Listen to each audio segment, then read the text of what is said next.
Welcome to my YouTube channel. आज आम बहुत दिन के बाद पढ़ा। ओके, कौन पढ़ा? बहुत दिन के बाद, जोटा कि मोर OSST regular Hindi teacher अच्छी।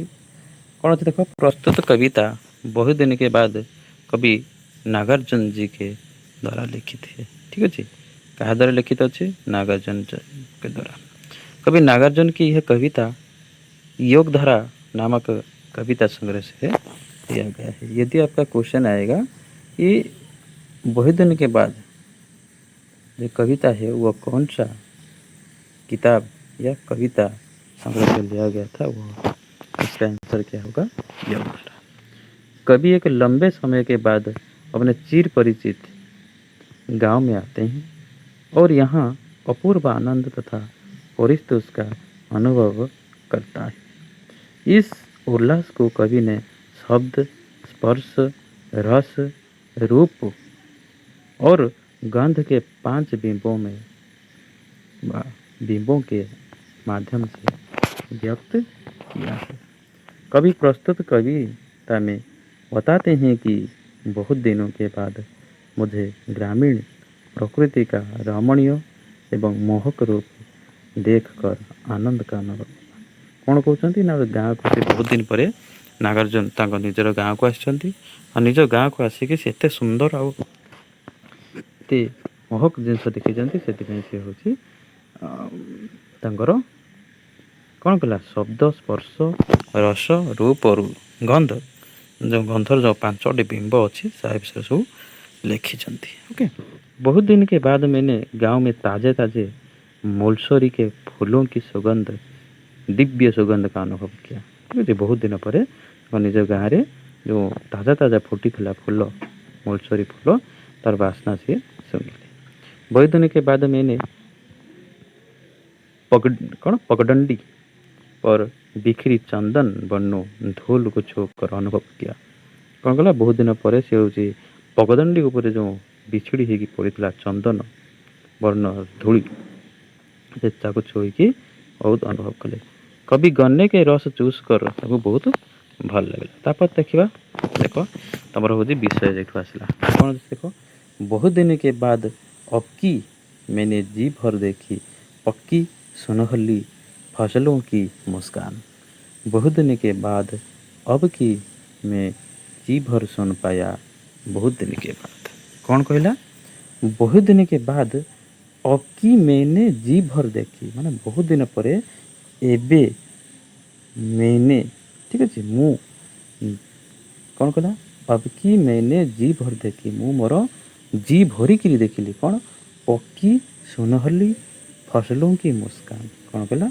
पक्की माने पाची जाइथिबा, सुनहली माने सुनेली रंगर जो कौन होता है, जे फसल पाचिगला पर कौ रंगर से हो जाती, धान हो कि जहाँ भी हो, पाचिगला पर कौ कलर धरना, सुनेली कलर से कथा कहूँ जे पक्की सुनहली फसलों की मुस्कान से हूँ कौन कहते, कवि कहते जो पाची जाइए से सुनेली कलर को से कहते से जमी हसुंट बहुत दिन के बाद। अब की मैं जी भर सुन पाया धान कुटती किशोरी की कोकिली कंठी तान। देख, एबे सीना सब ग्राइंडर आसीगला, मेसीन आसीगला, धान फान सब कुटी दूसरी, कि आगर सब कौन होता ना हूँ ढिंकी थिला, ढिंकी सब होता।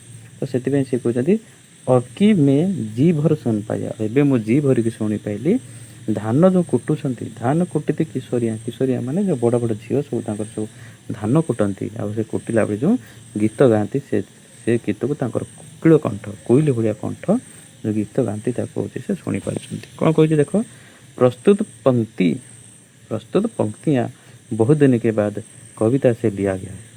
इस कविता कवि नागार्जुन जी के द्वारा रचित है। इन पंक्तियों के माध्यम से कवि ने गांव के मनमोहक दृश्य का चित्रण किया है। जब कवि बहुत समय के बाद गांव लौटते हैं, माने गांव को आसुंट, तो गांव में लहती कौन एमती लहड़ी लहड़ी खेल जो आम कौन गच सब धान फान हो गला कौन हुए आमती लहड़ी खेलती। ठीक है, सुनेली कलर हो पवन लहड़ी हसे से कथा कहूँ कवि इस अद्भुत दृश्य को जी भरिकी सी हूँ देखी, क्योंकि इस नज़ारा को कवि बहुत दिनों के बाद देखते हैं। आगे कवि कहते हैं कि बहुत दिन के बाद धान कुटती हुई कौन बालिकाओं का बालिकाओं की मधुर गले की आवाज़ भी शुणी। तापर कौन है देख, अब कि मैंने जी भर सूंघे, कौन कहला, अब कि मैंने जी भर सूंघे, एबे मु जी भरिकी सूंघिली कौन, मुलसिरी के ढेड़ ढेड़ के ताजे टटके फूल, माने कौन से जी भरिकी सूंघिला क्या हूँ मुलसरी जो फूल।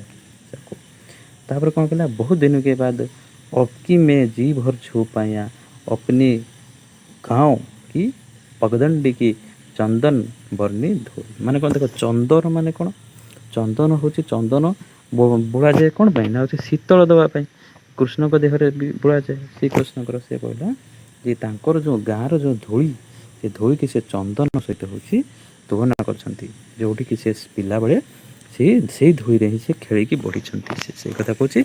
अब कि मैंने जी भर छुपाया एबे मुझे मोर जी भर की छुई पाइली अपनी गाँव की पगदंडी के चंदन बर्णी धूल, चंदन भलिया धूली, ठीक अच्छे, चंदन भलिया धूली को सी हूँ गाँव धूली को से चंदन सहित हूँ तुलना कर कौन कह देख ये लिखा जाए देख, कवि अपने सॉरी टिके रुआ, हाँ, कवि अपने गांव के रास्ते का चंदन के रंग के समान धूली को जी भर स्पर्श कर ओके। तापर कौन अच्छे देखा ये देख,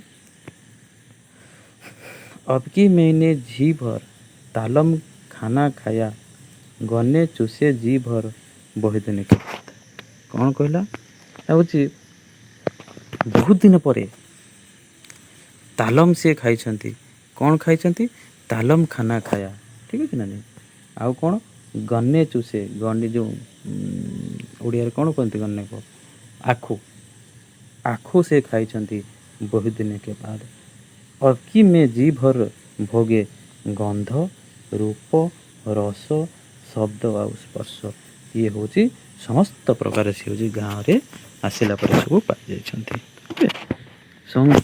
गंध माने कौन से जो फूल शुंघिले, रूप माने कौन से जो कोकिल फोकिल सब शुणिले से शब्द शुणिले, स्पर्श कले क्या धूली को स्पर्श कले, रस गन्नार रस पीले, ठीक है ना ये सब। तापर देखिए किसी क्वेश्चन टी आम देखीदे कौन कौन क्वेश्चन पड़ो। बहुत दिन के बाद कविता किसके हैं, नागार्जुन के, ठीक अच्छे। बहुत दिन के बाद किस किस संग्रह से लिया गया है, योगधारा।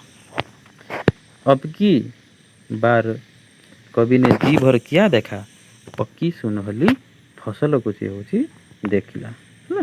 देखो एवटे जदि धान कुटी किशोरिया से हूँ शुणी मेलेरिया जो सॉरी मुलसिरी के जाते फूल को सी हूँ शुंघी है ना, आ पगडंडी जो से को स्पर्श कर, ठीक है। कोकिल कंठी तान किसके गले से निकलती है, किशोरिया, ठीक है। गंगई किसे कहा जाता है, गाँव को। तापर देखो क्वेश्चन देखो एमती सब लॉन्ग क्वेश्चन भाया पकईचे। कविता बहुत दिन के बाद किसके रचना है, किसके रचना है, कविता बहुत दिन के बाद कवि नागार्जुन की रचना है, ठीक अच्छे।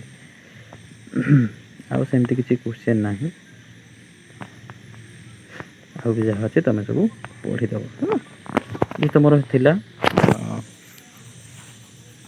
बहुत दिन के बाद कविता जोटा तुम OSSTT और रेगुलर हिंदी टीचर पोस्ट जो OSSC तरफ जो हो, ठीक अच्छे। ये सब से सब सब पढ़ी आराम से। जो मैंने भी मोर यूट्यूब चैनल को सब्सक्राइब करना तो सब्सक्राइब कर दियो। और देखो तो मु प्राय तुम OSSTT एंड RHT आई मु प्राय तुम समस्त वीडियो मु बनईदेवी, ठीक अच्छे। तुम जो मेन एग्जाम जो आसूँ, ठीक अच्छे, मेन एग्जाम जो आसूँ पूर्व मु तुम समस्त प्रकार वीडियो मु सब बनईदेवी। जो मैंने भी मोर वीडियो को लाइक करना लाइक करदे और सब्सक्राइब करदे, ठीक अच्छे। थैंक यू, जय हिंद।